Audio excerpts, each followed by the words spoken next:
സെയിൽസിൻ്റെ format അറിയോ? You have to get attention of your customer. ശ്രദ്ധ പിടിച്ച് പറ്റണം. ശ്രദ്ധ, ഇതാണ് ഫസ്റ്റിലെ വേണ്ട. എന്ത് പറ്റണം? അറ്റൻഷൻ. നിങ്ങൾ ആദ്യത്തെ എൻ്റെ വീഡിയോ കണ്ടപ്പോൾ എന്നെ തെറി വിളിച്ചില്ലയോ? അന്ന് ഏതടാ ഇവൻ, എന്ത് ഭയങ്കര ജാട, ഇവനെന്തൊക്കെയാ ഈ പറയുന്നത്? നാറിയുന്നു. കസ്റ്റമറെ കാലനെന്ന് വിളിച്ച ആദ്യത്തെ ട്രെയിനർ ഞാനാണ് ഈ ലോകത്ത്. എല്ലാ കസ്റ്റമറെ അല്ല, സാധനം മേടിച്ചിട്ട് പൈസ തരാത്ത കസ്റ്റമർ രാജാവാണെന്ന് പറയാൻ പറ്റുമോ സാറേ? പരനാറി. അങ്ങനെ തന്നെ വിളിക്കണോ അവനെ? ആണോ? ചിലയിടത്തൊക്കെ എഴുതി വച്ചിട്ടുണ്ട് കസ്റ്റമർ ഈസ് ദ കിങ്. ആണോ?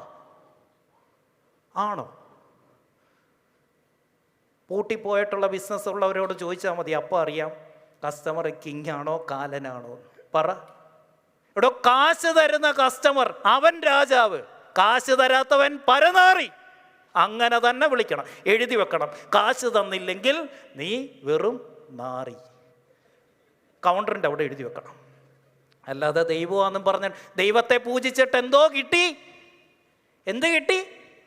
ഒരു കോപ്പും കിട്ടത്തില്ല. അതുകൊണ്ട് ഈ കളി മാറേ. അപ്പോൾ ഈ വീഡിയോ ഇടുമ്പോൾ എന്താ സംഭവിക്കുന്നത്? You will get attention. എന്ത് കിട്ടും? ശ്രദ്ധ കിട്ടും. ശ്രദ്ധ കിട്ടിക്കഴിഞ്ഞാൽ അവരടുത്തത് എന്താ തരുന്നതെന്നറിയോ? ടൈം. അവൻ്റെ സമയം തരും. എന്ത് തരും? സമയം. പുതിയ ഫോർമാറ്റ് എന്താ? Once they give you their attention, then they give you their time, then they will give you money. പിന്നെ കാശ് തരൂ. അതെങ്ങനെയാണെന്നറിയോ?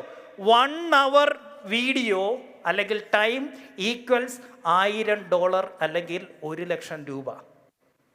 എപ്പോൾ നിങ്ങളുടെ 1 മണിക്കൂർ വീഡിയോ, അത് ഒറ്റ സ്ട്രെച്ചിൽ വേണ്ട, പലപ്പോഴായിട്ട് 1 മണിക്കൂർ നമ്മളുടെ പല രീതിയിലുള്ള വീഡിയോ ആയിരിക്കാം, ഫോട്ടോ ആയിരിക്കാം, നമ്മുടെ കോണ്ടന്റ് അവൻ കൺസ്യൂം ചെയ്യുന്നുവോ, അപ്പോൾ അവൻ നമുക്ക് 1,00,000 രൂപ തരും.